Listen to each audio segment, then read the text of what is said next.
नियोजन म्हणजे काय आणि हे जर शिकायचं असेल तर आपण शिकू शकतो. ते म्हणजे फक्त छत्रपती शिवाजी महाराज यांच्याकडनं. युद्ध कधी करायचं, कुठे करायचं, कोणासोबत करायचं, कोणाला रणनीतीला पाठवायचं, ह्या सगळ्या गोष्टींचं पूर्व नियोजन हे त्यांच्याकडे होतं. आणि ॲज अ विद्यार्थी म्हणून आपण ह्या सगळ्या गोष्टींचं नियोजन करतो का?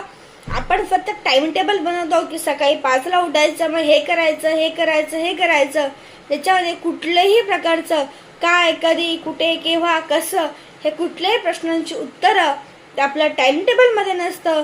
म्हणून आपण केलेलं नियोजन हे नेहमी अनसक्सेसफुल होतं. आणि जर तुम्हाला तुमचं नियोजन सक्सेसफुल करायचं असेल तर त्याच्यासाठी कुठलीही गोष्ट कधी करायचे, केव्हा करायचे, कशी करायचे, कोणाच्या सोबत करायचे, दिवाप्रसाद कोण कोण असणार आहे, ह्या सगळ्या गोष्टींचं आपल्याकडे पूर्ण नियोजन पाहिजे. ह्या सगळ्या प्रश्नांची आपल्याकडे उत्तरं पाहिजे.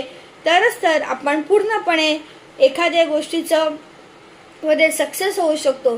जर आपल्या परीक्षा डोळ्याच्या समोर ठेवली तर आपल्याला कोणती परीक्षा द्यायची आहे, ती कधी असणार आहे, त्याच्यानंतर त्याचे 5 ते 10 वर्षाच्या मागचे प्रश्नपत्रिका कशा आलेल्या होत्या, या वर्षीची प्रश्नपत्रिका कशा प्रकारे येऊ शकतो, मग मी कोणाच्या सोबत स्टडी करणार आहे, कोणते कोणते बुक्स अभ्यासणार आहे, ह्या सगळ्या गोष्टींचं जेव्हा तुमच्याकडे उत्तरं असतील, जेव्हा हे सगळं तुम्ही प्रॉपरली लिहिलेलं असेल, तेव्हा आणि तेव्हाच त्या परीक्षेमध्ये तुम्ही यशस्वी होऊ शकता.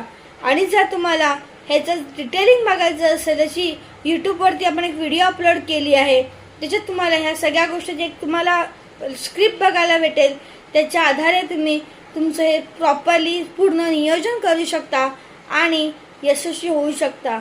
सो आजच बघा, यूट्यूबला जा, पूर्ण व्हिडिओ बघा, सगळ्या गोष्टीचं परफेक्ट नियोजन करा आणि यशस्वी व्हा. कारण की यश तुमचं वाट बघत आहे.